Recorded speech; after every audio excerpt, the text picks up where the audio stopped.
इस वीडियो में हम जो है आचार्य प्रशांत के ऊपर बात करेंगे।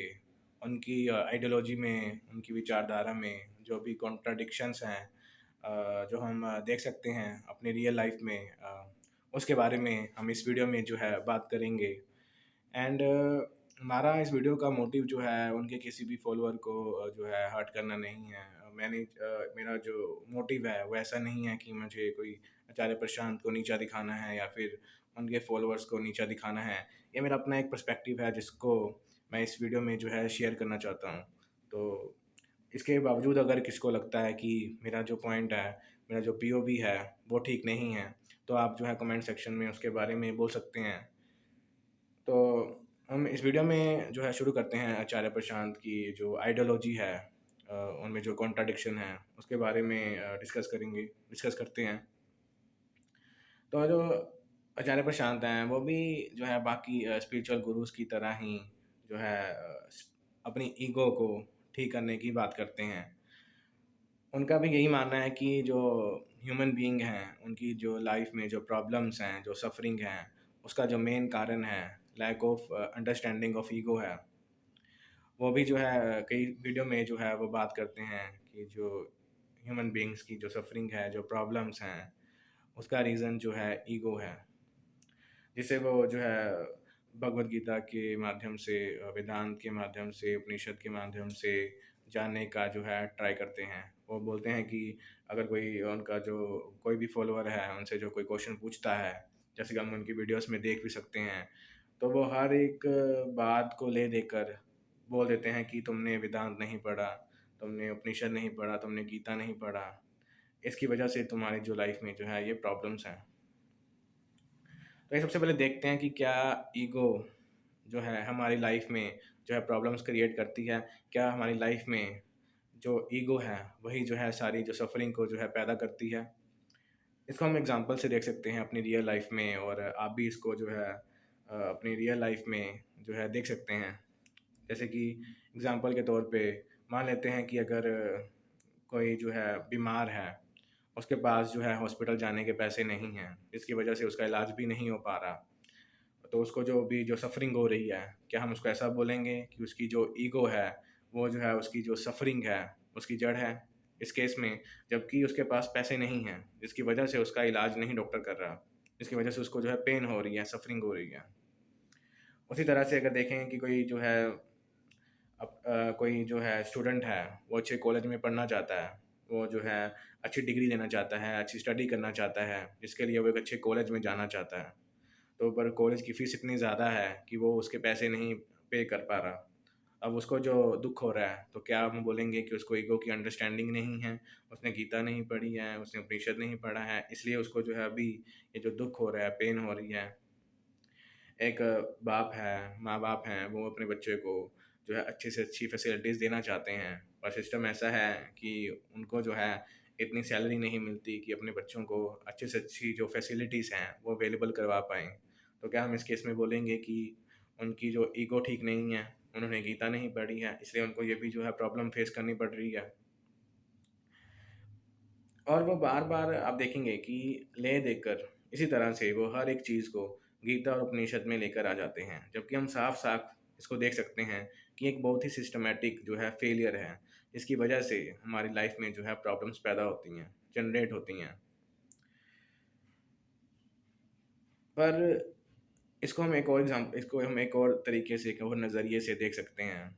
जैसे कि आप देख सकते हो इसको हर एक केस में, जिड्डू कृष्णमूर्ति के केस में, ओशो के केस में, आचार्य प्रशांत के केस में भी, कि वो बोलते हैं कि अगर ईगो जो है अगर ख़त्म हो जाए, तो लाइफ में जो है प्रॉब्लम्स ख़त्म हो जाएँगी। देखिए, ठीक ऐसा ही होता है बोलना कि मान लो आपका जो है एक बहुत कि हाथ है, वो फ्रैक्चर हो जाए और आप डॉक्टर के पास चले जाओ और डॉक्टर आपको बोल दे कि अगर आपका हाथ ही नहीं रहेगा, तो फ्रैक्चर भी नहीं होगा, तो हाथ को काट दिया जाए। तो इससे आप परमानेंटली जो है हाथ फ्रैक्चर होने के जो दर्द से फ्री हो जाएँगे। तो क्या ये एक सॉल्यूशन होगा? अगर मान लो कि आपकी किडनी में जो है कुछ खराबी आ गई, आपकी जो किडनी है वो सही से काम नहीं कर पा रही, तो क्या डॉक्टर ये बोलेगा अगर किडनी हो ही ना तो वो खराब भी नहीं होगी? उसी तरह से जो ईगो होती है, जो डॉक्टर होता है, मान लेते हैं कि एक डॉक्टर है, वो पेशेंट का इलाज करना चाहता है, तो क्या अब वो डॉक्टर है, अब वो अपनी क्या ईगो जो उसकी है, जो उसकी ईगो है कि वो उसका जो इलाज करना चाहता है, तो क्या वो गलत है?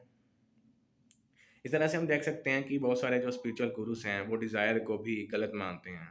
वो मानते हैं कि जो डिज़ायर है, वो हमारी जो है, वो भी जो है सफ़रिंग का एक रूट है। ये तो देखा जाए तो बहुत सारी चीज़ों को हमारी सफ़रिंग का रूट बता देते हैं। हर एक वीडियो में उनकी जो रूट होती है, जो अपना जो जड़ होती है, किसी प्रॉब्लम की, वो अलग-अलग हो जाती है। पर एक और इनकी जो है मोस्ट कॉमनली जो है एक रूट है जो कि है डिज़ायर। वो बोलते हैं कि अगर इंसान की ज़िंदगी में डिज़ायर ना हो, तो उसको जो है प्रॉब्लम भी नहीं होगी और सफ़रिंग भी नहीं होगी। पर ऐसा भी नहीं दिखता। मान लेते हैं कि अगर मैं रास्ते से जा रहा हूँ और मेरा एक्सीडेंट हो जाता है, तो मेरे को जो अभी जो सफ़रिंग हो रही है, पेन हो रही है, तो क्या ये मेरी किसी डिज़ायर की वज़ह से हो रही है? अगर कोई मान लेते हैं डॉक्टर है, किसी पेशेंट का इलाज करना चाहता है, तो क्या अब उसकी जो ये डिज़ायर है, वो उसकी सफ़रिंग का कारण बन जाएगी? अगर वो ऐसा मान ले कि अगर मैं ऐसी डिज़ायर रखता हूँ अपने पेशेंट का इलाज करने की, तो मुझे सफ़रिंग पैदा होगी, तो वो किसी पेशेंट का इलाज ही क्यों करेगा? अगर मान लेते हैं कि जैसे कि हम देखते भी हैं, बी आर अम्बेडकर हुए हैं और बहुत सारे ऐसे जो हैं हमारे सोसाइटी में इंटेलेक्चुअल्स हुए हैं, जिन्होंने समाज सुधारक हुए हैं, जिन्होंने सही में समाज को जो है सोसाइटी को के लिए काफ़ी जो है कुछ किया है। तो क्या अब उनकी जो ये डिज़ायर है, वो गलत थी? क्या उनकी जो डिज़ायर है, उन्होंने उनकी लाइफ़ में दुःख पैदा किया?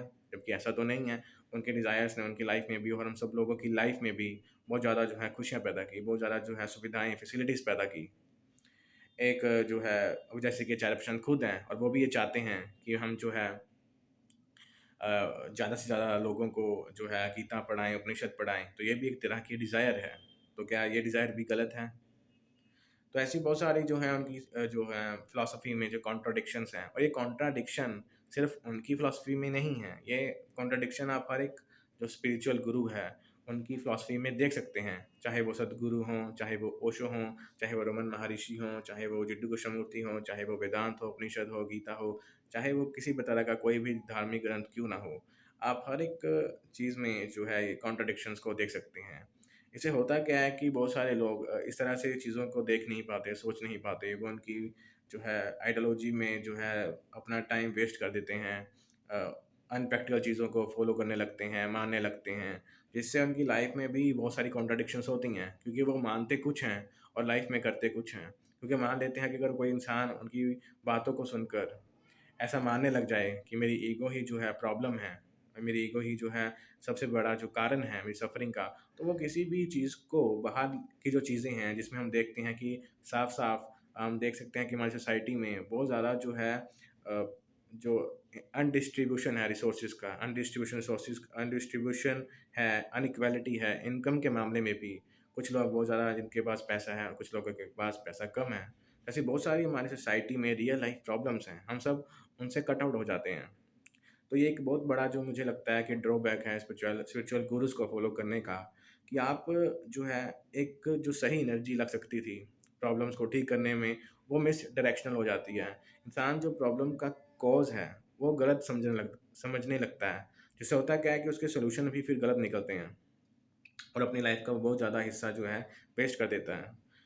मुझे कहीं न कहीं लगता है कि इस वीडियो से आपकी जो है हेल्प हुई होगी। पर अगेन मैं बोलना चाहूँगा कि अगर किसी को लगता है कि मेरा अपना जो पॉइंट ऑफ व्यू है वो ठीक नहीं है, तो कमेंट सेक्शन में उसको बता सकता है। अगर अगर आपको लगता है कि हम जो चार्य प्रशांत को सुनते हैं वो ठीक है, चार्य प्रशांत ठीक बोलते हैं, तो मैं उसकी भी रिस्पेक्ट करता हूँ। वो आपकी अपनी जो है एक बिलीफ हो सकता है, आपका अपना एक नज़रिया हो सकता है।